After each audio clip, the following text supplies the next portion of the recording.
Namaste, Mooji. Namaste. I feel like I'm trapped, and the mind is always giving me second chances to wake up. So today, I was afraid to come up to you, talk to you, and expose who I am. Yes. And in my mind, is like, if you don't wake up now, you'll have tomorrow morning, 10 a.m. You can come, Okay. and you'll wake up maybe. Yeah. Who is it talking to? The mind? Just remind me. Who is the mind talking to? Look, if you don't come today, if you miss today, tomorrow 10 o'clock we set something up for you. Who is it speaking to? Identify clearly if you can. You say you wanted to expose yourself as what? Just let's tackle this one first. As everything that I'm not. So the mind is speaking to everything that you're not. And this is what's scaring me. I'm So afraid everything that you're not, the mind is speaking to. And what you are is freaking out.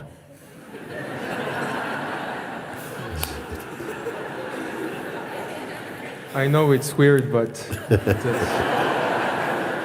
it just is. But even this thing being scared, or the sense of being scared, or the one who seems to be scared, also is phenomenal also. It is also apparent. It is also a sensation, not long-lived. It will come in the brightness of this focus. It will feel, and then also it will also subside. And it will be weakness to subside. I am more interested in finding out what has the capacity or the power to witness this apparent one which we call, because we call ourselves different things at different time, different states. We say, oh yes, I am, this is happening to me, and oh, nothing is happening to me, and no, this thing. Behind all of that, untouched by the words and the feelings and the thoughts and the projections that seem to appear into this waking state consciousness, there is that which is untouched by it.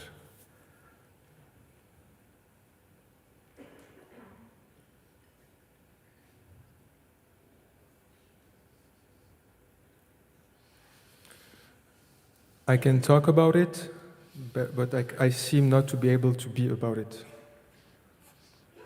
Yes. Like on an intellectual level, Yeah. like the intellect is taking over. Yeah, taking over what? Truth. Can it? Deep inside, I know it can't. Yeah, because that is also seen as a sort of like, there's a kind of seeming trap or an apparent thing that the ego is taking over, my mind is taking over, intellect is rising up. These are thoughts and sensations obviously believed in. The believer being Like, maybe that feels too distant. Even the power of belief also is observed. Just in the same way, like you can say, now the identity is coming in again. Something watches that. That now identity is coming in again and everything is becoming cloudy. That is also watched. The one who witnesses all of this, is it contaminated by what it perceives? no, it's untouched. It's untouched. It's untouched. But although you can confirm that it is untouched, there is still a place where the sense of you live that feels, yes, I'm not established in that untouched state as yet. Yes, that's true. The very saying or the admitting that I am not yet established in that untouched state is also witnessed from that untouched state. Yes, and this is one of the problems. For who exactly? For the untouched, seeker. For the seeker. Yes, every time I'm trying to go deeper and deeper and deeper, there's always someone watching and watching and watching and watching. So where does someone it is end? watching? something is watching. Yeah. There's The watcher, perception. is the watcher interested in the thing seen? Is it invested in what is appearing? This witness, is it invested in what is being seen? We can slow down a little bit because sometimes we need to slow down to really don't let your words go in front of you too much.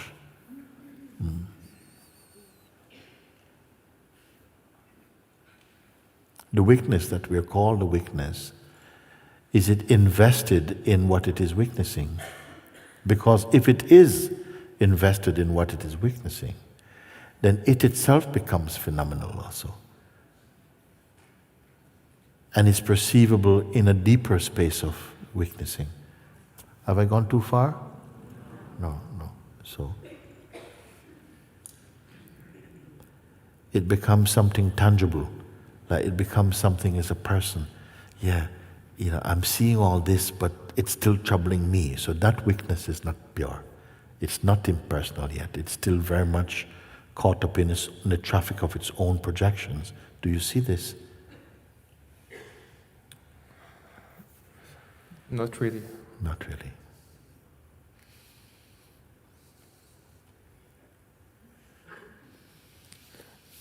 This is why I'm here, because I need you to shed your light on me. I feel like I'm in too much, darkness. I don't know how to say this. I can only see from just here, not the whole picture, not the whole. Yeah. Whatever. If there's something To see the whole, you have to become nothing.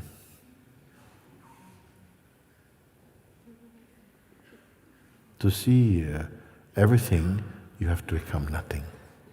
Because once you are something, you will go for your favorites. You'll go for what is already conditioned and aligned with your present state of identity, you see. And that is also seen also. And if you keep on just looking, but not searching for things to look at, because they keep presenting themselves, no? So whatever is doing the looking, if it is reacting to the looking, to what it is seeing, like, oh, no, I don't. So it itself is phenomenal. Okay, do you understand what I mean by phenomenal here? I mean simply that it is also an object of perception. It is not clean witnessing. You see, supposing you go to court as a witness, you saw an accident on the street. You're walking, you're shopping, and then then two people get out of a car and they start to fight in the street and like this. And then you show up as a witness in court, and now it's your turn. They say, oh yeah, will the first witness come? If first witness come, he said, what happened? You were standing on the street with your shopping bags. What did you see? Well, I saw this car. I heard a noise first, screeching, and then poof, I turned around. I saw the car, this red car, smashed into this black car. Okay, and then what happened? And then I saw a woman was in the red car. She came out, and she was arguing with this man in the black car. Okay, and then what happened? They were shouting at each other. Okay, and then what happened? Then she spit at him. Okay, and then what did he do? Well, he pushed her away. And then what happened? Then I just thought it's too much. I went over there and I said, listen, stop it, you two. And then she spat at me. And then what? And then I punched her in the face. But you're not a witness. You're part of the crime scene. You're not the pure witness. You are involved. Did anybody else see this? Yes, I saw it. Okay. Second witness, you come. Okay, yes. I saw the whole thing. It is true. He got involved in it. Yes, and then after this, what happened? I was watching from the side, and then the woman took a stone and she threw it at him. And then what happened? It hit me on the head. Yes, and then what happened? Then I threw a stone back at her, But you are not also, you are involved in the scene. Is anybody clear witness in this place? So this kind of weakness, which is involved in, yes, I saw this, and yes, and now, and I feel, no, this weakness is also part of sin. Is there a weakness that is untouched, uninvolved in it? Where is this weakness placed?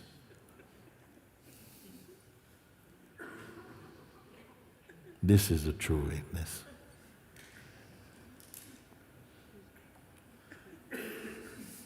Maybe the true weakness, when they ask, what is happening, you may say, nothing at all.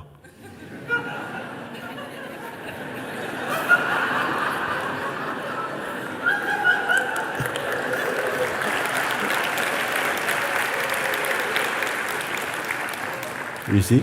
Because you may get two people and say, and you ask one of them, they're walking down the road together, excuse me, what's going on around here? What's going on for you? What's going on? Oh, too much, man. You don't want to start there, you know what? Too many things are happening right now. Really. And what about you? Me? Nothing is happening. And you may see that both are right from their own perspective. In the one, the mind, it's too much, don't even start, it's too much. And the other one, what's happening for you? Nothing at all.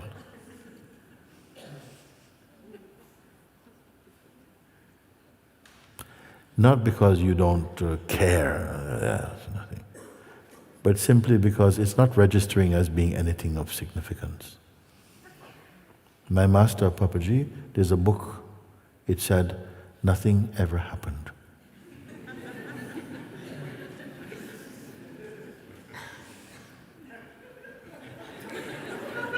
If I'm on the stage, like I'm here now, suppose we're here, and then suddenly a banana fell from someplace on the floor.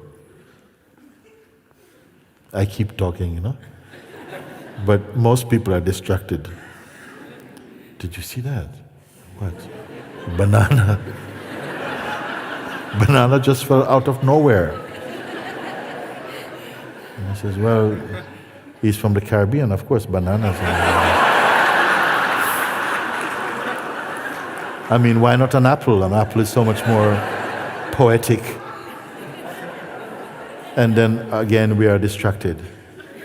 And maybe for me, nothing. What happened? Apple fell? Nothing. This is very significant because if we are listening from the basis of personhood, the world is too much stuff. Everyone is suffering from a lack of inner space. There's too much information, too much noise. You can't listen to what is happening here. It's too this, you see like this. But as you sit in self-contemplation, or as we have had such a beautiful start, where we are, again, through the invitation, you've really jumped over the moon of the mind, jump this way, back into your own heart. Speak from this freshly discovered place. What is the problem for you? And answer as the isness, because many of you confessed, you admitted, yes, I am that. I am that. The person and all of his idiosyncrasies and all projections and dramas, this is just clouds passing. This I am not. This I am. So, how can you respond from the isness? Don't think about it.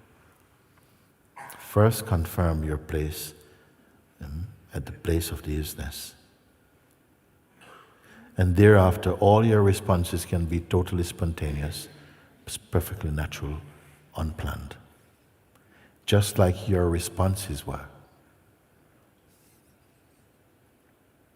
But the minute you begin to speak like this, I know you're not coming from isness.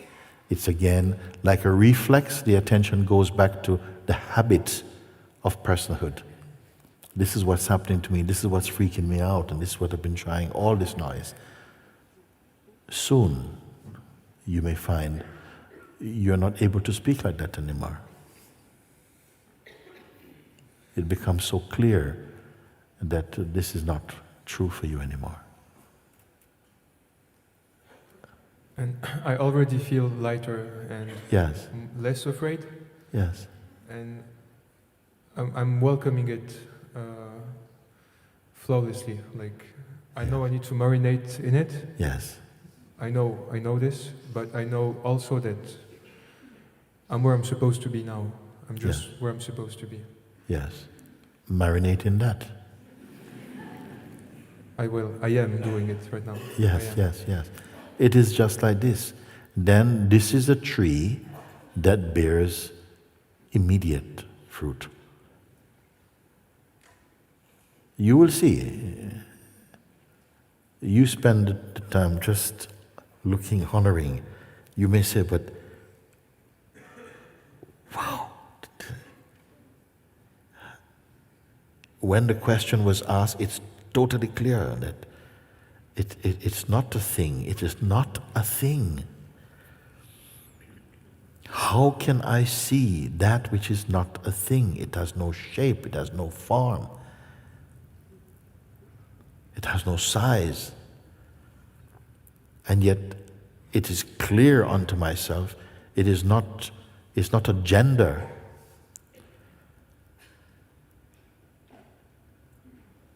It cannot be held a prisoner by anyone. It is without fear. It doesn't depend on whether I like it or not, or even believe in it or not. It is not a religion. It just is.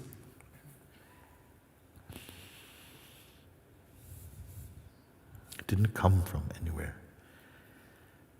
It cannot go, and it is infinite.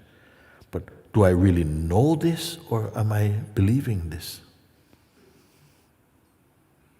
Do you know this, or are you thinking you know this? I don't mind to put it out to you like this. You didn't stop to say, let me think about it.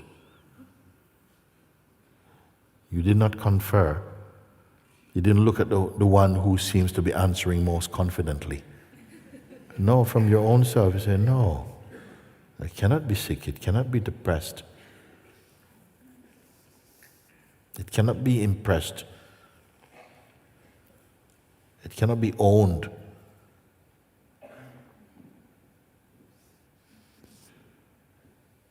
It was not created. It was not born. How do you know? How do you know anything?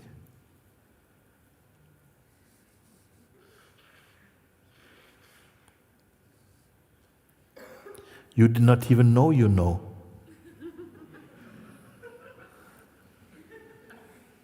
Just by suspending the habit of thinking and identifying to simply be empty, this was simply being revealed in you somehow. Is it still true? Yes.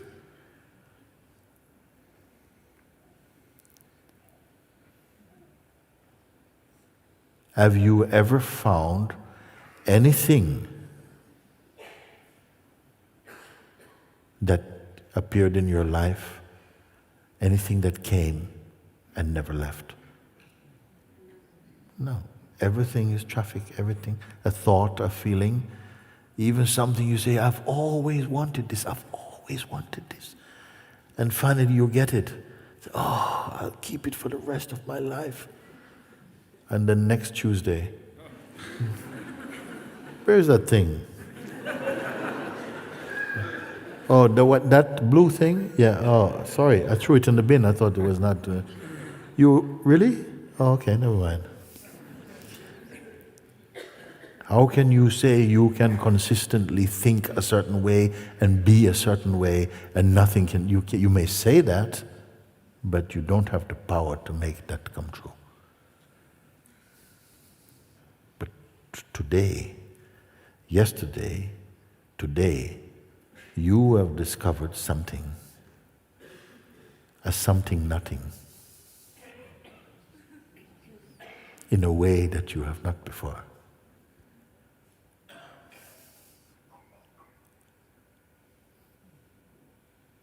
And it is at the very root of your existence.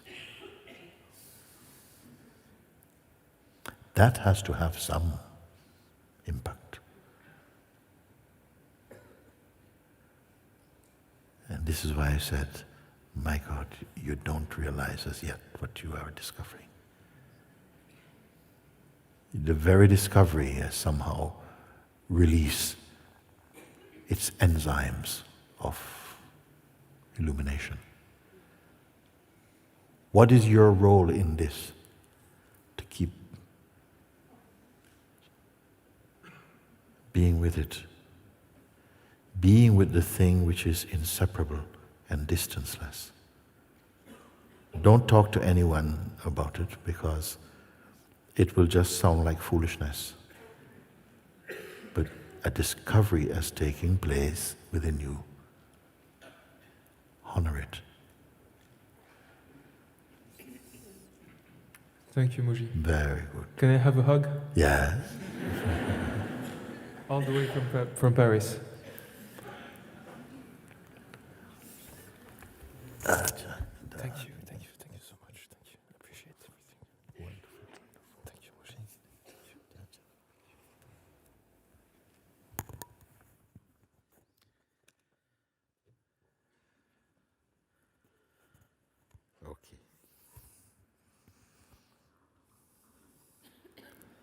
Okay.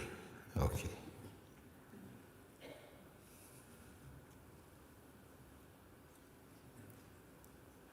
It is enough for the moment.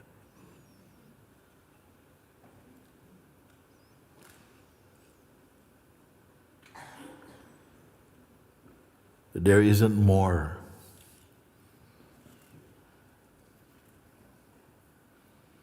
There isn't really other than this.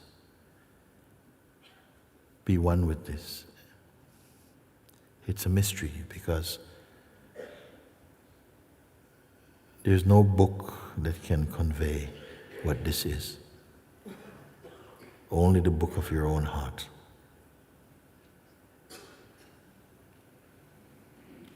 How will you read this book? I've shown you. Stay with it. Just like if you imagine lying on the ground on the grass looking up into the sky, a clear blue sky.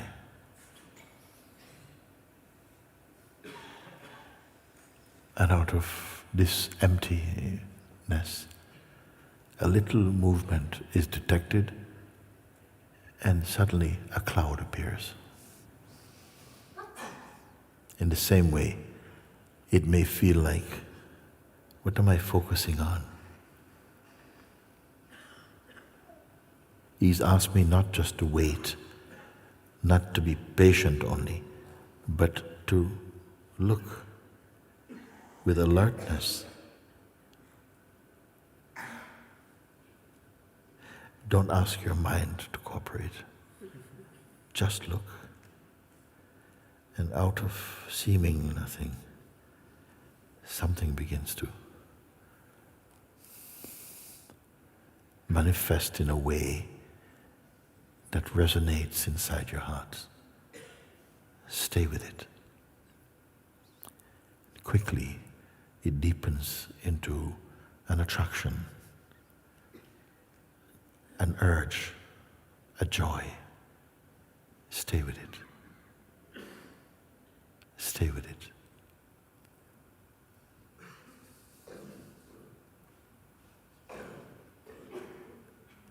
It is indescribable, inscrutable.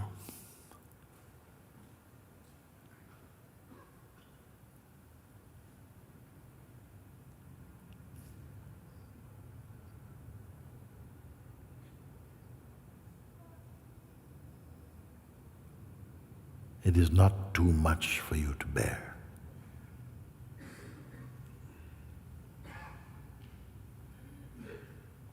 You manifested in form in order to discover this.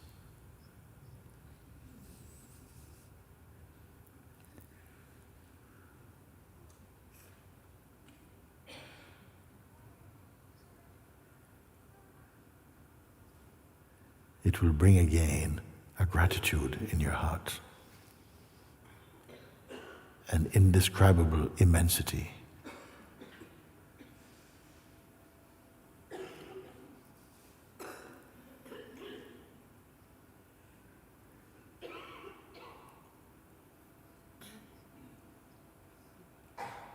Don't postpone. As I said before, you are the seeds of awakening in a sleeping world.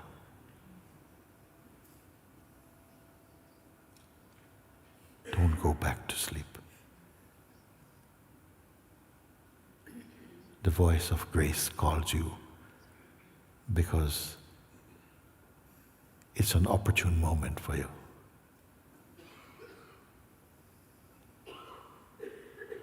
You may not consciously remember, but this must somewhere within you be your highest choice, your deepest wish, maybe for a time forgotten, now knocking at the door of your own heart.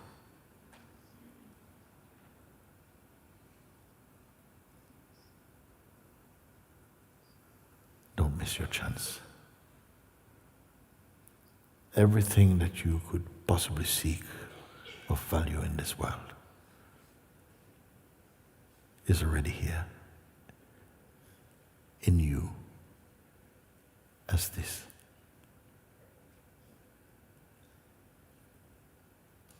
But also, as I pointed out earlier, there is a force within us that seems to go the other way, to keep your attention, to distract the attention, and to keep it fixated on perishable things, mundane things, ephemeral